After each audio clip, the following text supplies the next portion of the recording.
ഇന്ന് നമ്മൾ പറയാൻ പോകുന്നതെന്ന് വെച്ചാൽ ഈ മീനെ എങ്ങനെ പെട്ടെന്ന് ബ്രീഡ് ചെയ്യിപ്പിക്കാം എന്നാണ്. അപ്പം വീട്ടിലേക്ക് പോകുന്ന മുമ്പ് വീഡിയോ മറക്കാതെ സബ്സ്ക്രൈബ് ആൻഡ് ലൈക്കും ചെയ്യണം.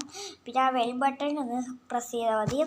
അപ്പം ഇന്ന് നമ്മൾ പറയാൻ പോകുന്നതെന്ന് വെച്ചാൽ എങ്ങനെ മീൻ ബ്രീഡ് ചെയ്യുന്നത്. അപ്പം നമ്മൾ ആദ്യം തന്നെ ഗപ്പിയെ തന്നെ നോക്കാം.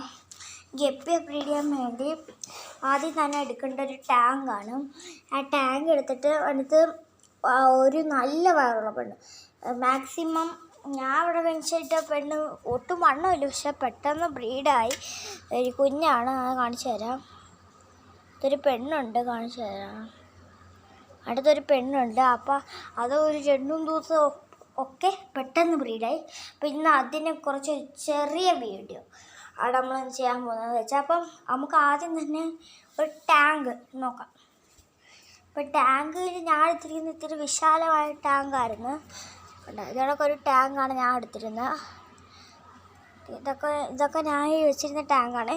ഇതേ ടൈപ്പിലൊരു ടാങ്കിൽ കല്ലിടുക, ഒരു മീനെ ഇട്ട് വെക്കണം.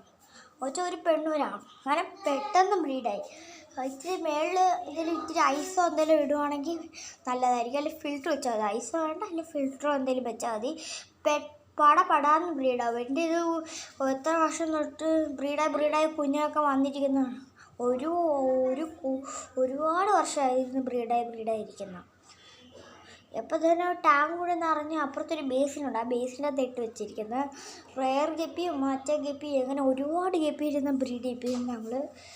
അപ്പം നിങ്ങൾ വീഡിയോ മറക്കാൻ സബ്സ്ക്രൈബും ലൈക്ക് ചെയ്യുവാണെങ്കിൽ ഞാൻ ഒരു മീനെ അയച്ചു തരും. അത് ഭാഗ്യമുള്ളവർക്ക് കിട്ടുകയുള്ളൂ. അതിൽ ഏറ്റവും കൂടുതൽ കമൻറ്റും ഉള്ള ഏത് മീനെ ആ മീനെ കിട്ടത്തുള്ളൂ. ഓക്കെ.